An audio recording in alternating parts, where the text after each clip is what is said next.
Cette... La fin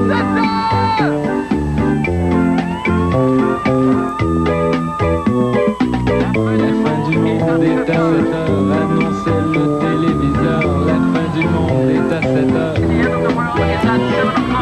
Avant d'aller voir les amis, il faudra leur téléphoner. Il y a un temps pour chaque chose, la vie elle, ce n'est pas rose. La fin du monde est à 7 heures. Il reste 1 heure avant la fin du monde. Le ciel s'est enfin mis d'accord, éliminons de l'univers la race humaine par la mort. La parole est à Jupiter, envoyons donc un météore sur cette engeance que j'aborde, sauf sur Gertrude que j'adore. Mardi 4 mai 1999, insatisfaction de poitrine. 92% des Nord-Américaines ne peuvent pas se sentir les seins. Les 8% qui restent sont en train de préparer un numéro du tonnerre pour le prochain spectacle du Cirque du Soleil, Totona. Et 18e journée sans pluie au Québec. Devons-nous craindre la sécheresse? Non! Car j'ai tout prévu. En janvier dernier, j'ai mis au congélateur une pile de Gaminet trempe que je décongèlerai en temps voulu afin de venir en aide au concours de Wet T-shirt dans le besoin. Oh! Appelez-moi Monsieur Prévention. Oh! Bonne fête du monde, mesdames et messieurs. Tout d'abord, des nouvelles de moi. Eh bien, 2 nouvelles ont retenu mon attention aujourd'hui. La première, 98 a été une année exceptionnelle pour le tourisme au Québec. Effectivement, nous avons accueilli l'an dernier 11% plus de touristes que l'année précédente, surtout des Canadiens, mais aussi des Américains, des Britanniques et des Allemands. Alors, les revenus reliés au tourisme se chiffrent à 5,3 milliards de dollars, ce qui est une belle nouvelle. Mais la belle nouvelle, c'est encore mieux, c'est qu'on s'attend à une année semblable en 1999. C'est pas magnifique, ça? Alors, à Montréal, parmi les sites préférés des touristes, on sait, il y a évidemment l'Oratoire, le casino, et très étonnamment, TQS. En tout cas, bonnes vacances à tout le monde. Deuxième nouvelle, le verdict d'accusation qui a été rendu contre Mme Lorraine Pagé par le juge Denis Boisvert.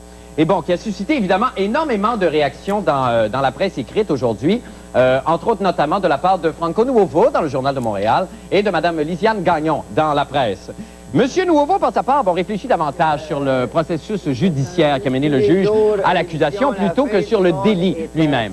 Alors, en outre, évidemment, il souligne que si la défense avait été bien menée dans cette affaire, le mensonge de Lorraine Pagé aurait été accepté par la Cour et donc, à toute fin pratique, peut-être même innocenté. Monsieur Nuovo a dit, et je cite, « Il existe un principe en défense, dire la vérité à son avocat, après quoi l'avocat, lui, s'arrange pour placer les mensonges aux bons endroits. » Fin de la citation. Bon, ça, c'est épouvantable. Combien parmi vous s'insurgent, j'imagine avec moi d'ailleurs, de l'épouvantable corruption de notre système judiciaire?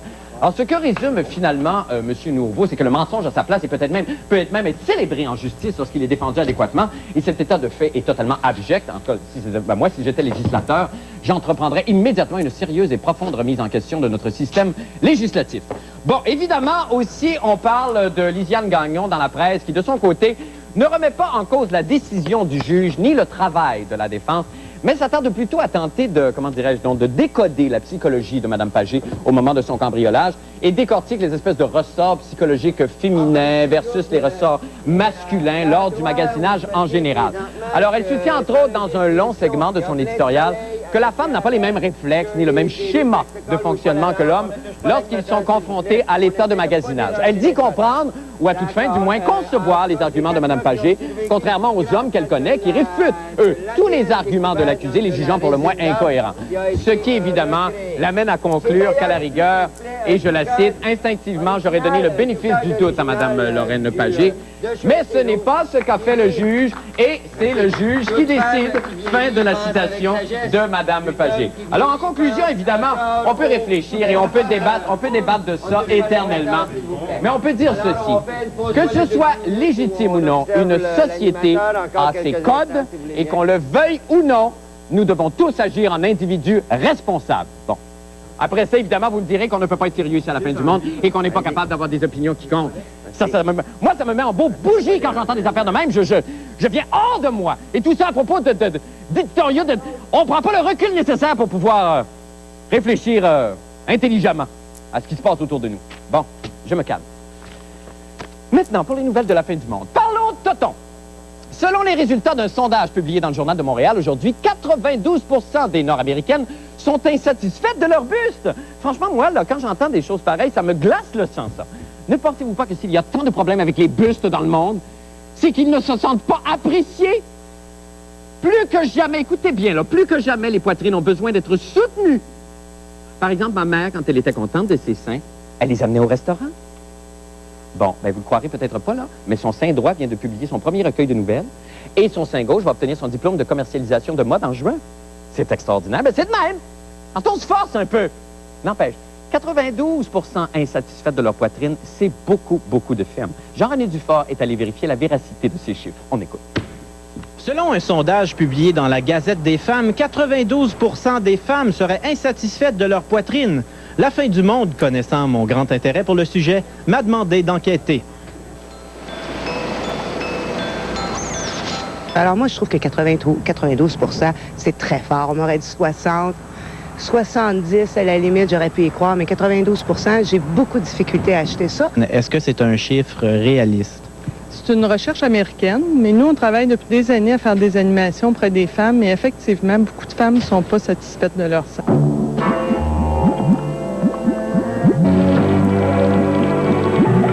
Quelle est la question? Je voulais savoir si vous êtes satisfaite de votre poitrine. Je ne réponds jamais sans la présence de mon avocat. Non? Non. Je vous demande si vous êtes satisfaite de votre poitrine. Oui, pas seulement moi, tous ceux qui peuvent l'admirer aussi. Oui? Oui. J'aimerais savoir, est-ce que tu es satisfaite de ta poitrine? On l'aurait posé sur les seins, sur les fesses, sur les cuisses, sur les chevilles, les orteils. On aurait posé la même question aux hommes sur leurs épaules, sur leur pénis, sur leurs fesses. Écoute, si on nous demande l'idéal, c'est sûr qu'on veut tout changer quelque chose. C'est l'image de la société aussi. Les femmes devraient être beaucoup plus contentes de ce qu'elles ont. Et puis, de toute façon, quand on commence à s'apprécier, on s'apprécie de plus en plus, tu vois. Mais si on continue à dire c'est un petit défaut, ben là, ça va aller mal. Oui, alors nous interrompons ce reportage pour une émission spéciale. TQS est en feu. Nous sommes à l'extérieur. Plusieurs vedettes sont sur le pavé et on ne sait pas combien il y a de morts, de victimes ou de personnes encore prises dans l'édifice. Tu as survécu à l'incendie? Oui, j'ai survécu, mais j'ai laissé mon reportage de ce soir dans la pièce en haut. OK. Sébastien Benoît a survécu. Sébastien Benoît a survécu. Il y a le feu, c'est poigné partout. Sébastien Benoît. Oui, il a survécu. OK, c'est J'ai laissé mon reportage sur les gros seins. Sérieux? Avais-tu des bonnes images? Oui. Je sympathise, mon vieux.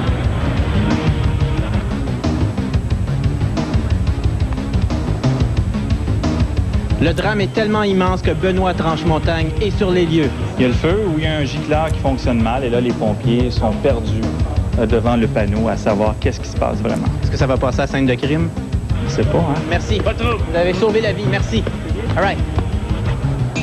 Et mon Dieu, qu'on suit donc bien l'événement au moment où il se déroule. C'est extraordinaire, Non, mais bravo. écoute, j'ai passé à travers mon antisidorifique. Je pensais mourir. Ah ben oui, c'était épique. T'arrivais à fournir... gicleur en feu. Je sais, ça a été épouvantable. On est tous en émoi encore. Oui. Jean-René, si on revenait au Titon, Oui? est-ce qu'évidemment, il y a une image de la femme qui est véhiculée, on en parle souvent dans les magazines et tout ça. Est-ce que les gars que vous connaissez, les gars que vous avez rencontrés peut-être, est-ce qu'ils encouragent, entre autres Patrick et Sébastien Benoît, est-ce qu'ils encouragent ça? Est-ce qu'on entretient la femme dans cette espèce de culte du toton-là, les gars?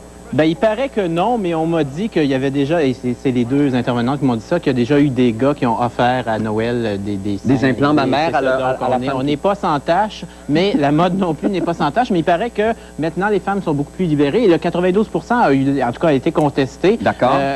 Ceux que j'ai rencontrés dans la rue m'ont à 99% dit qu'ils étaient entièrement satisfaits. Ben, tant mieux. Et qu'est-ce qu'on fait si on n'est pas ça? Est-ce qu'il y a des trucs pour moi, monter le moral? J'ai trouvé deux choses merveilleuses. Oui. Il y a ça ici, qui est Compte des 1001 seins. Oh. C'est fait par le Centre de santé des femmes de Montréal et c'est un guide d'exploration pour mieux vivre avec son corps et avec ses seins. Ah, c'est magnifique, ça. Oui, et ceux qui veulent, ça, c'est assez, c'est doux. Ah, c'est doux, puis il y a des photos extraordinaires. Oui, de personnes qui ont des seins pas très beaux, ça fait que ça va vous remonter le moral. Alors ici, il y a une littéraire, j'imagine, qui lit un roman de Thomas Wolfe.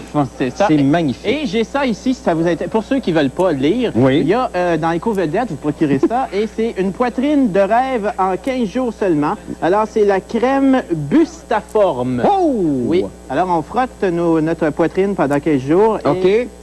On la stimule, j'imagine? Oui, c'est ça, et ça fonctionne. Et ça part. Oui. Hey, c'est extraordinaire. Attends, je peux te dire le prix? Oui, très vite, Jean-René. 44 $. Ah, ben c'est tout à fait abordable. Oui, et les filles sur les photos ont toutes des implants, mais bon. Oui, c'est ça. Merci infiniment, Jean-René. Eh bien, donc, nous allons faire une petite pause. Réfléchissez à ça. Et nous revenons avec d'autres nouvelles. Restez avec nous.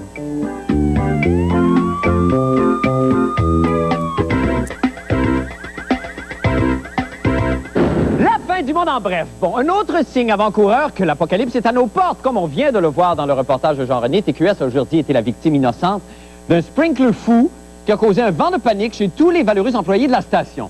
Alors, cela a notamment causé un retard dans la présentation du Grand Journal au vif des plaisirs de l'anchorwoman Hélène Ayotte, qui, refusant de se présenter en ondes, a mordu au sang les gardes qui l'ont forcé à lire son bulletin. Mais là, à 16 h, regardez comment ça s'est déroulé. À 16 h, il y a une alarme qui a retenté dans l'édifice qu'occupe TQS. Il n'eût été du concours, comme on le voit, de notre héros Tiddan, qui est de retour. Eh bien, je crains fort que je ne serai peut-être pas là ce soir pour vous parler de ce grave événement. Alors, Tiddan, évidemment, s'est affairé à courir partout, à réglementer les employés, la circulation, à assister le système de pompiers, à débarrer les portes, à courir pour voir Attends, où est-ce qu'il s'en va, là? Tiddan, vas-y. Ah, il est pas là, c'est fini. Eh bien, il y a une rumeur, oui, qui court en effet que cet incident ne serait qu'un stunt publicitaire de TQS pour mousser sa nouvelle série choc estivale intitulée « Coulisses de sous-vêtements ». Donc, eh bien, comme on le sait, ça fait 18 jours qu'il n'a pas plu sur le Québec. Et je ne veux pas être alarmiste, là. C'est pas tout à fait mon genre, de toute façon, d'être alarmiste. Mais à cause de l'hydratation terrestre, s'il ne mouille pas d'ici 10 secondes, vous allez tous mourir! Alors, on va attendre 7, 6, 5, 4... 3, 2, 1... Bonne année! Non, c'est pas ça. C'est pas ça, fallait que je le dise. Maudit piège. Ben, on n'est pas mort. Ah, ben ça, je suis déçu. Ah, ben je suis déçu. Moi qui me faisais une fatalité de mourir dans des douleurs atroces. Et pourtant, Nostradamim, qui se trouve être le frère de Nostradamus, avait prédit ça. On a d'ailleurs des images de sa prédiction, je pense. Est-ce qu'on peut dérouler les images tout de suite? Alors, on voit bien ici, on voit bien Nostradamim qui, par sa gestuelle, prédit, on les regarde, oui, que nous allons tous mourir le 4 mai 99 après 18 jours, pas de pluie. C'est pour dire, hein? On n'a pas avoir des sommités à la crédibilité en béton, puis bon, il y a une leçon à apprendre, là, je pense. Ben ça, c'est comme Patrick Masbourian, d'ailleurs, qui lui aussi qui a l'air crédible comme ça, mais c'est lui qui nous avait prédit, je pense, le retour à la chanson des Miladies. Écoutons quand même son reportage sur cette sécheresse qui nous accable. Patrick. Après le verglas, une nouvelle catastrophe naturelle menace maintenant le Québec. J'ai nommé la sécheresse. La province tout entière est en état d'alerte. Les températures sont de 10 à 15 degrés au-dessus des normales saisonnières. Nous sommes en plein mois de juillet. Le soleil est chaud, la terre est sèche et l'eau se fait de plus en plus rare. Au mois d'avril, on a connu un record d'ensoleillement pour le sud du Québec et on a aussi connu un record pour le peu de précipitations. Donc, ces effets combinés-là font en sorte qu'on se trouve avec des réservoirs en eau beaucoup plus moins grands que par les années passées. Donc, c'est pour ça qu'on commence d'un côté comme de l'autre à s'inquiéter. Par exemple, les feux de forêt, par exemple, les municipalités en banlieue de Montréal qui, maintenant, ont lancé l'interdiction d'arroser ou de remplir de la piscine. Bien, c'est pas la première fois qu'on fait ça, excepté que c'est la première fois si de bonheur que ça. L'an passé, ça a été le 16 mai, la première interdiction d'arroser. Est-ce qu'on peut supposer, par exemple, que la météo est porteur de psychose sociale quelconque? Ah, bien, la météo au Québec, c'est un peu comme la place que la météo occupe au Québec, c'est un peu la même chose que la place que la constipation occupe dans notre culture. Je veux dire, on a des préoccupations au Québec par rapport à des événements extérieurs qui sont des déterminants peut-être importants de notre comportement politique et social. Ceci dit, la météo n'étant pas une science exacte, une science sûre, ça devient difficile de déterminer son effet sur quelque chose comme l'humeur des Québécois dans leur ensemble. Notre humeur collective inquiète grandement le monde entier. Comment fait foi cette publicité diffusée sur tous les grands réseaux américains? Hi, my name is Patrick Masbourian, and I'm here to help you understand this difficult reality that is commonplace here in Montreal, PQ. Drought. It's a terrible situation. Look at those young Quebecers without any water and pleasure in life.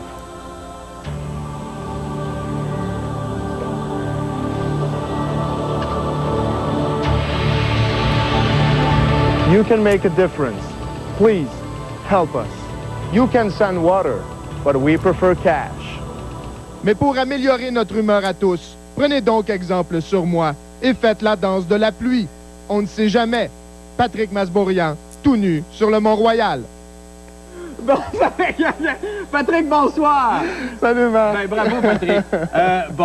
Là, évidemment, on parle de température. C'est toujours d'intérêt national quand on parle de température. Est-ce qu'au Québec, on est très sensible à ça? Est-ce qu'il y a d'autres pays dans le monde où on parle de température comme ça, comme nous? Puis vraiment, ça a des incidences concrètes sur le moral des gens. C'est une très bonne question sur laquelle s'est penché d'ailleurs deux anthropologues qu'on aime bien, Bernard Arcan, qui ont déjà écrit là-dessus. Ils faisaient référence à une ville en Amérique du Sud, en tout cas un des deux dans son texte, là, un livre qu'ils ont déjà écrit, où une ville en Amérique du Sud où à l'entrée, c'est écrit, bon, il y a le nom de la ville bien sûr, c'est écrit la température moyenne.